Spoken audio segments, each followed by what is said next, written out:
On 19th October 2023, the British Prime Minister Rishi Sunak arrives in occupied Palestine to express support for Israel. Where is the guest staying? At the King David Hotel in Jerusalem. And what did he say during the visit? Well, he stated, "I'm happy to be here at this important time. It is essential for me to express my support for the Israeli people after this terrorist attack." Of course, 77 years ago, Rishi Sunak was not born.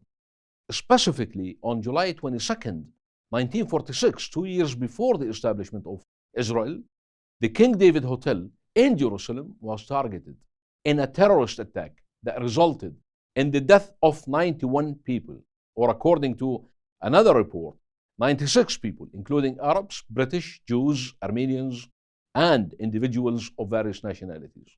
The hotel served as the central hub for British operations in Palestine and the Secretariat of the British government for Palestine. Do you want the news from an English newspaper? Here it is. Hotel blast kills 93 people in Jerusalem. Jerusalem, not Tel Aviv. The news continues. 14 British officers were victims of a bomb planted by Jewish terrorists. Would you like a picture of the explosion? Here it is. History records everything. And here's a picture of the British rescuing victims from the rubble of the explosion. Can you see the difference between the hotel they destroyed and the buildings they have recently destroyed in Gaza? I've highlighted them in black and white. Let's see if you can. Let's see if you can distinguish between them. If you can, you will win a star, better than the Star of David. Would you like a video version of the news? Here it is. The King David Hotel itself. It was in the wing on the right of the picture that the terrorists placed their explosive.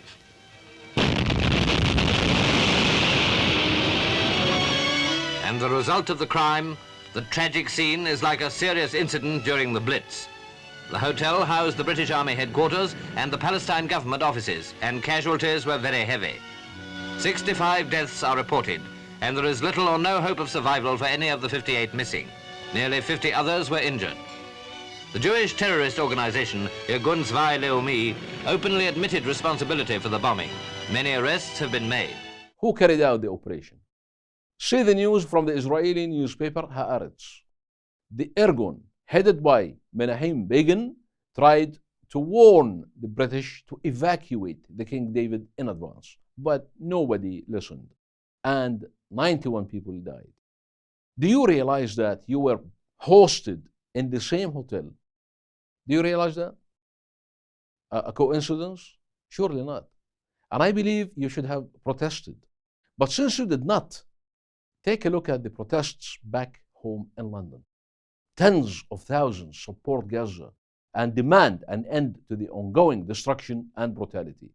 It is the largest protest in London over 20 years.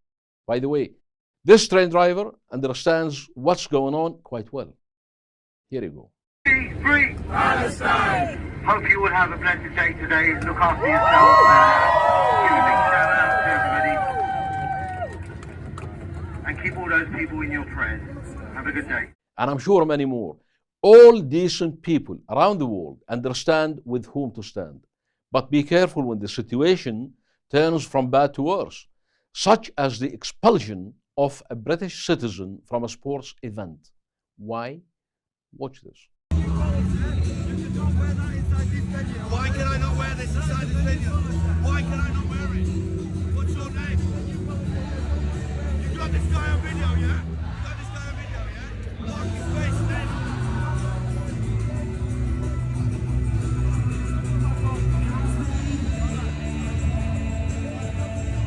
Why is that?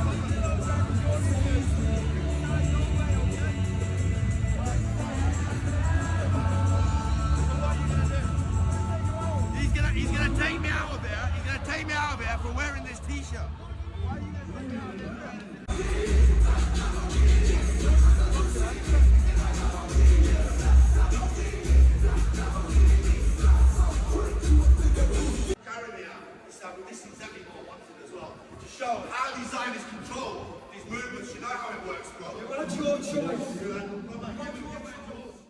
Because he's wearing a shirt that says Free Palestine?